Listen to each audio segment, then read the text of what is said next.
Hey everybody, it's the Mad Master here. I'm just doing this quick video because I was watching too much YouTube again, which is a mistake because I'm about to do a lot of other stuff. I'm about to go on the treadmill. Might even do a download of this Kung Fu class, and I can do at home, which I may be trying out too. So anyways, I'm going to be trying to do that after I ate a whole pizza. So anyways, this video is about the whole conspiracy truth community going against digital ID and how they can go through the back door, the whatever you want to call it, globalists, or whatever, the technocracy or the elites, whatever you want to call it, and use right-wing things. And I just thought of it, just snapped, because I was watching a Breaking Points video with Kyle Kalinske. He was talking about the porn ID thing in these southern states that they're trying to do. Now, this is the problem. So I think this is a very, very alarming trend or idea. I talked about how I hate the TradCon thing. I'm sorry. I like to have sex before marriage. God curse my soul, whatever. Go fuck yourself. But anyways, I'm kind of a Satanist anyways. I'm kind of a romantic. I'm going to do another video about romantic Satanism. I like some mystical Christianity kind of stuff, mystical Christian stuff, or Neville Goddard, stuff like that. I do like it. I do like some Christianity. I mean, I have Celtic cross earrings right now. I just like that symbol. I like a lot of different symbols, obviously. But anyways, I think it's an older symbol anyways than just the cross, or it's not related to that of Christianity. So I'm not too completely anti-Christian, but it's like, this is what the global elites could do. So this is like a backdoor to digital ID. Think about it. Think about this. And I think the Corbett report will probably talk about this too sometime.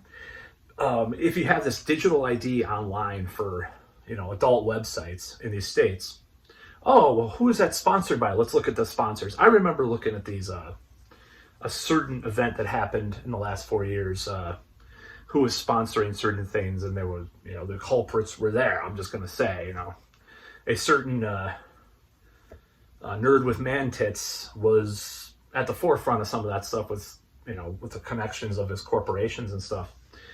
And certain other people too. The guy with man tits, the writings with Yates. I'll just say that. It's true. Some of that stuff's true. I could see, though, this could be like a backdoor to the digital ID. And I think it should be resisted. Anything with regards to the internet ID system at this point in time is a very dubious proposition that needs to be resisted at all costs. And I think, having a porn, to access porn, it's the regulation that they can do will provide an impetus for these systems to be in place if we don't watch out. So the right wing, talks a big game nowadays about, some of them at least, about CBDCs, digital IDs. Just like I was having an argument with a friend who was very anti-Trump, and it's like, he could use it. We both agreed that Trump could all of a sudden jump on board with the CBDC thing. He could have the Trump coin, or something. He could, and that's the danger of a lot of these things. Is that the right and the left are being used against each other for the global elites. That's my opinion, and I'll stand by that. So this right-wing, anti-porn thing, is gaining more prominence for reasons that don't have to be told. It's just dumb. I think, and they could do this. They could easily use this as a backdoor for this. Oh, we have this infrastructure in place, kind of like during the virus of unknown origin from a certain place in the East. I'll just say that. They had different, they were coming out with these infrastructures, for passports, and the conspiracy people and the right wing were saying, oh, this is a backdoor to this, and the digital ID and the CBC social credit system, right? Well, this is another example of something that can provide an infrastructure for that to take place.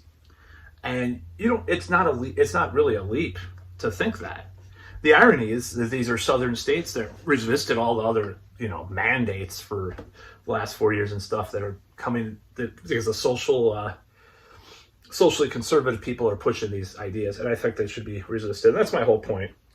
And I think it's good to have some perspective, for Christ's sake, pun unintended, Christ's sake. So regardless of where it comes from, if it's Obama, the socialists, which is total bullshit, of course. He's about as socialist as Gordon Gekko, I mean, you ever see it? Well, look at who was in his cabinet, is all financiers, So it's such bullshit. So this left-right paradigm that people follow still, it's just so stupid and so superficial and empty and dumb and misguided and misinformed, The whole point is that both sides will go towards this technocratic thing in their own way, possibly. And I'm not saying this is a conscious thing necessarily. I'm not saying that this is even part of it, but the advantage that could be taken from this idea, only people, okay, they did it in England, and some of the right media, I think like Lotus Eaters was criticizing some of the stuff, maybe not the porn thing, but just going on the internet in general or on social media for people under 16 or something, and they had to do some kind of thing, some ID system. They're criticizing, some people were criticizing, some were pro. Anyways, I watched some of that right-wing stuff, but the whole point is that you can go against porn as a social thing. Maybe it's uncool to watch porn. Maybe make it uncool. Maybe make real, live, sexual deviance, sexual relations be cool again. Make sex cool again, actual sex. But having the government implement something this drastic against porn is very, very dangerous for democracy, if you believe in democracy. I know some of my viewers do not, but if you believe in like freedom of the internet, let's just say freedom of the internet, this whole thing is so ridiculous, and I'm against it. So that's about all.